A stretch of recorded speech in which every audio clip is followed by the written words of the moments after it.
Edie Lush, and I'm here at the Hub Culture Pavilion in Davos. Very pleased to be joined by Daniel Coe. Great to be here. Chief of Staff to the City of Boston. Yes, ma'am.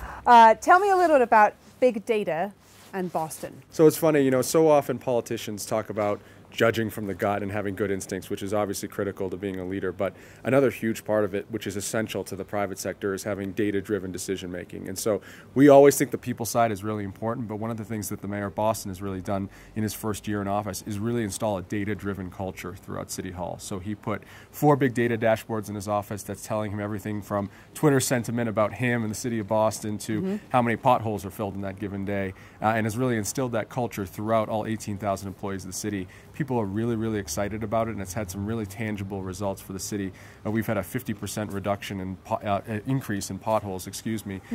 We've had so increase in potholes filled. Excuse me. Yeah, potholes filled. In terms of the service level of the city, we've done a lot better in engaging our citizens both online and in person, and several other measures we credit to this combination of data and good management and leadership. So I'm interested in that. Is there not a danger in becoming too reactive just to the number of potholes that need to be filled without a sort of vision for the future? Absolutely, and that's why it's really important we think about our service levels and our targets. So coming in, you know, if you call the hotline, you say that I have a tree down in my front yard, typically we give a target date.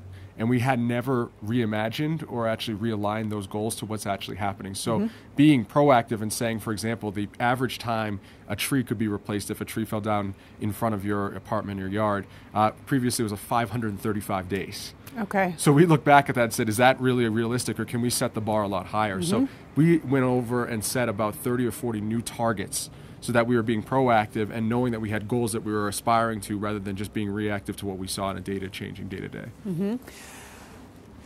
So Boston 2024? Yes. Is that what you're going for the Olympics? We were really, really honored to be selected as the U.S. bid city for 2024. We were fortunate to be in a pool with Los Angeles, D.C., and San Francisco. We worked very, very closely with the USOC. We were very, very humbled to get selected.